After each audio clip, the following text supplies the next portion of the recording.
So dear student, welcome to my third lecture on current electricity. In the previous class, which is the how to find the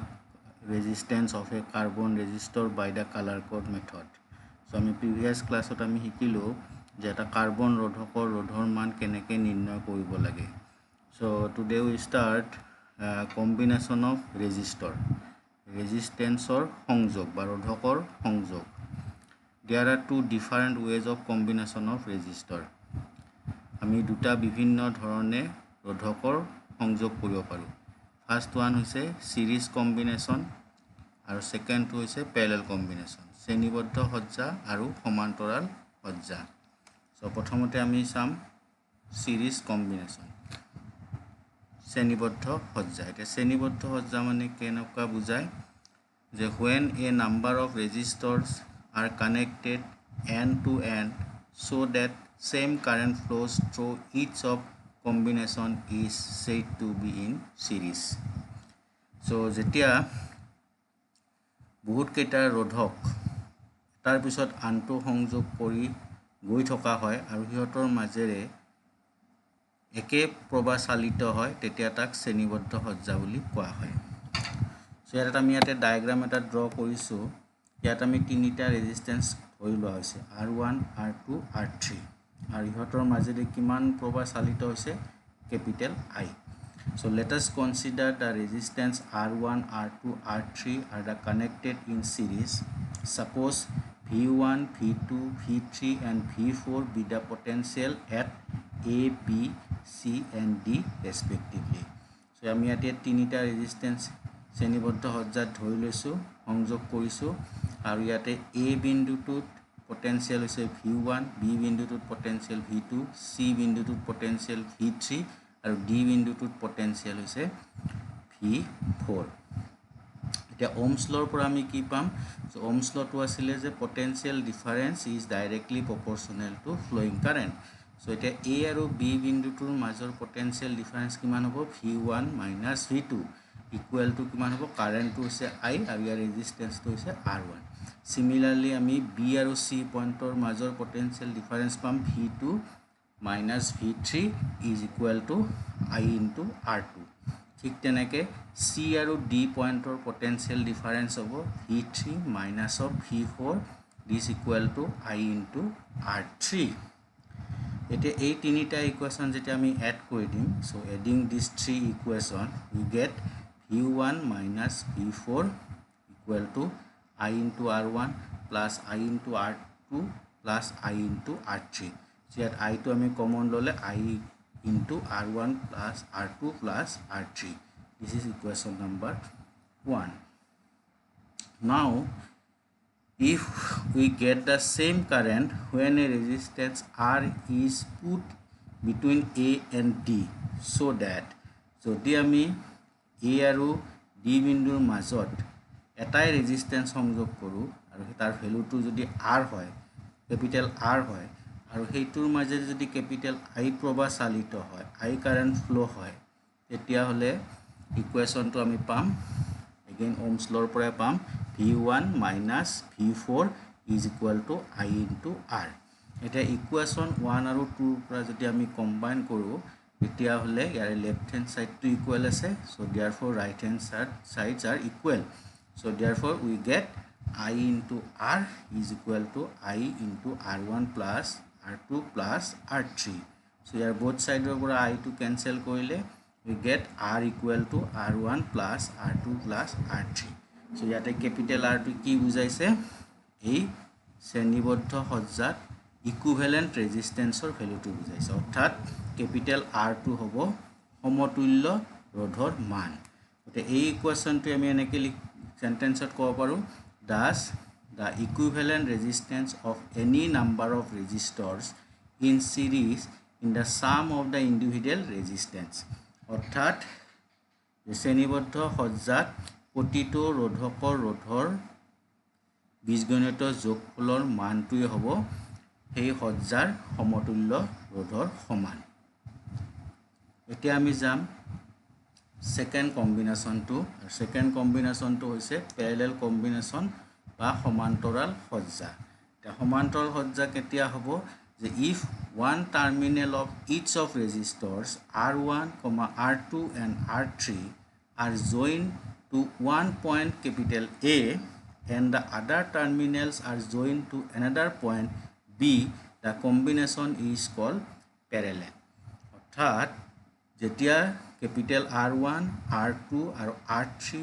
ৰোধকৰ এটা terminal যিকোনো এটা বিন্দুত অৰ্থাৎ A বিন্দুত আৰু সেই ৰেজিষ্টেন্সবোৰৰ আনটো টাৰ্মিনেল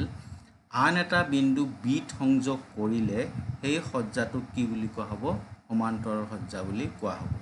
সো আমি ইয়াতে ডায়াগ্ৰামটো দিছো সো ইয়াতে তিনিটা resistance R1 R2 R3 so ইয়াৰে প্ৰত্যেকৰে এটা terminal R1 or A2 terminal, R2 A2 terminal, और R3 A terminal to port लगा दिसो A बिंदु टूट लगा दिसो. Similarly, next terminal to B point और संयोग करा हुई. यार मजे दी यार लोगों का मजे दी बैटरी एटा संयोग कोई डाउ. इतिहाल यार current तो हो main current तो हो I, किंतु यार तेज है तो ये तीनिटा भाग होई गई से, बोलते कि I current to divided हो into 3 different currents. I1, I2 और I3 অর্থাৎ I1 কারেন্ট টু ফ্লো হবো R1 এর মাঝেদি I2 কারেন্ট টু ফ্লো হবো R2 এর মাঝেদি আর I3 কারেন্ট টু ফ্লো হবো R3 এর মাঝেদি so now let us consider V1 and V2 be the potential at A and B and I1, I2, I3 be the currents through R1, R2, R3 respectively যদি A আৰু B বিন্দুত potential V1 আৰু V2 হয় আৰু I1 I2 I3 R1 R2 R3 ৰোধকৰ মাজেৰে চালিত হোৱা প্ৰবাহ হয় তেন্তে আমি কি পাম এই I1 plus I2 plus I3 is equal to কিমান হ'ব I total current suppose capital R be the equivalent resistance of the combination ধৰি লোৱা হ'ল যে capital R2 এই সমান্তৰাল সজ্জাৰ সমতুল্য ৰোধ তেতিয়া আকো ওহমস লৰ পৰা আমি পাম কি হ'ব এইটো আৰু এইটো বিন্দুৰ মাজৰ পটেনশিয়াল ডিফাৰেন্স কিমান হয় V1 minus V2 this equal to কিমান হ'ব capital R this equal to ঠিক তেনেকৈ এইটো হ'ব V1 আৰু V2 V1 minus V2 divided by R1 plus V1 minus V2 divided by R2 plus V1 minus V2 divided by R3 যেত ইয়াৰ important কথাটো হ'ল যে প্ৰত্যেকটো ৰেজিস্ট্যান্সৰ পটেনশিয়াল ডিফাৰেন্স টু কি হ'ব সেম